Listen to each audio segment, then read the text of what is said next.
'Cause I've been everywhere, man. I've been everywhere, man. Across the deserts bare, man. I've breathed the mountain This is going to be challenging today. Travel, I've had my share, man. I've been everywhere. Been to Tullamore, Seymour, Patchewollock. Lullaby, Nambour, Rootstock, Kilmore, Marillabah, Patchewollock. Lemmerville, Wallaville, Connemara, Connemara, Strathround, Patchewollock. Alladala, Darwin, Gingin, Lilliquin, Muckdilla, Wallamilla, Buggerville, Cumberilla, I'm a killer. I've been everywhere, man.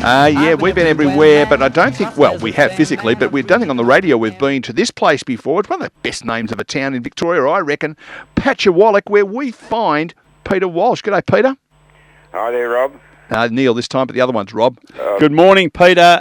Good to speak to you again. Had the privilege of catching up with you in the bar of the Patchewollock Hotel during the Speed Machinery Field Day, and I got a true sense of genuine old-fashioned Australian community.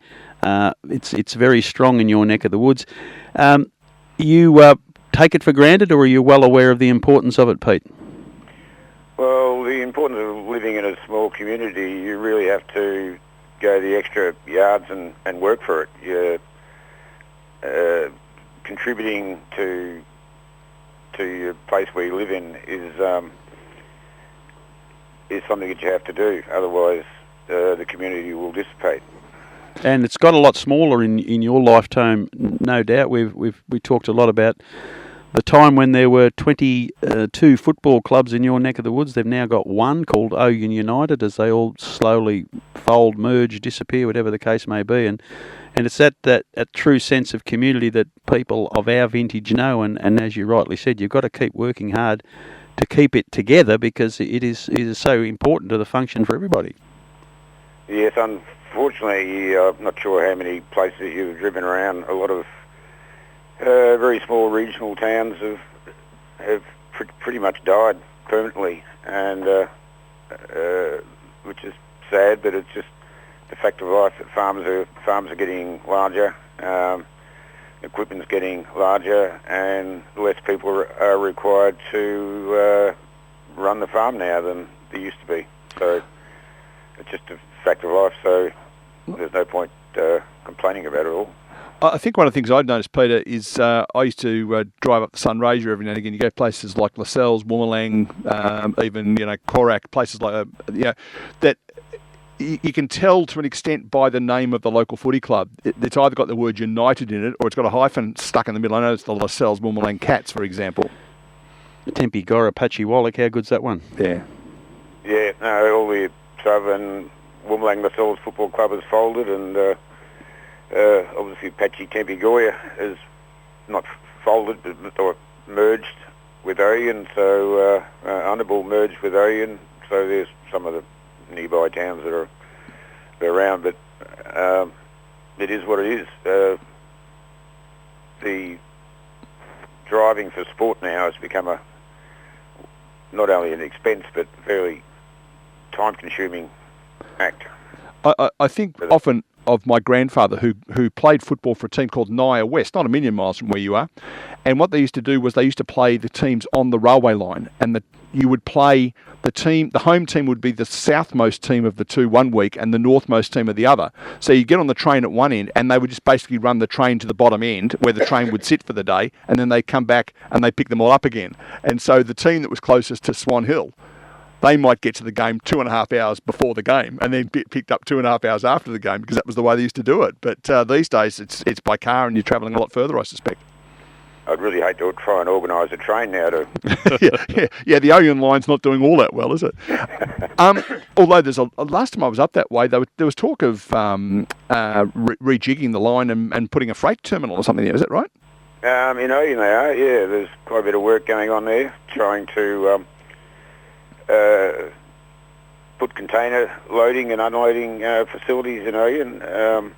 As you or your listeners may or may not be aware, a lot of agricultural produce from Victoria goes in a container and it goes overseas, obviously. Mm. So if we can fill the containers up here where the produce is grown, it makes the freighting a lot more streamlined, rather than carting our chickpeas and lentils down to Melbourne and then putting on a container in Melbourne. Now, before we talk about a music festival, which I know is happening, we better tell people where Patchewollock is relative to Oyen, for example, because most people know where Oyen and Mildura is. Where's Patchy? Well, it's 40 k's south-west of Oyen. And I just happened to look up before this phone call that we're actually 5 hours from Geelong, which I thought was a bit closer than that, but anyway. Yeah, so did I. I can get to Keith in South Australia in 5.25 hours from Geelong, so that tricked me a bit when I was heading up to Speed for the field day and to Patchewollock to stay for a few days. I was really surprised how far it actually is. Well, interesting enough, we have a lot of Geelong people visit Patchewollock. I'm not surprised. Weekend, there's about 30 or 40 motorbike riders from Geelong camped out in the National Park, which is 20 k's from Patchy. There's a fantastic lodge out there, and they're all camped out there. And wouldn't be any alcohol being consumed out there, I wouldn't have thought. Geelong bike riders, I wouldn't have thought.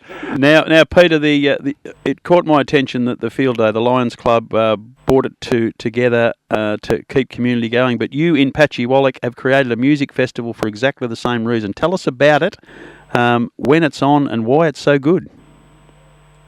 Well, surprisingly enough, it's been going for 10 years. We're having a 10-year anniversary this year, which it started off obviously 10 years ago. It was the year of the farmer, and we've always had a small music base in the Patchewollock Hotel, playing several times a year, just locals jamming away, and then one guy decided, well, we should run a music festival. So we had a bit of a red-hot go at the first year, and we didn't really know what we were doing, I might add, but to a large extent. But anyway, we're up to our 10th year anniversary, so... Must know something what you're doing. There's a bit of country music, there's a bit of Irish music, there's a bit of jazz, not jazz, blues and rock, musos. They're not what you call the big name acts, but they're all pretty good. And one of the things we're trying to do is keep it reasonably cheap, I suppose, that so that everybody can afford to go to it. When's it on? Sorry, what was that? When is it on? 18th of October.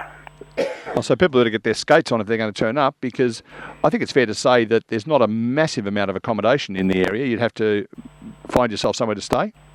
You could pretty much bring your own accommodation. Yep.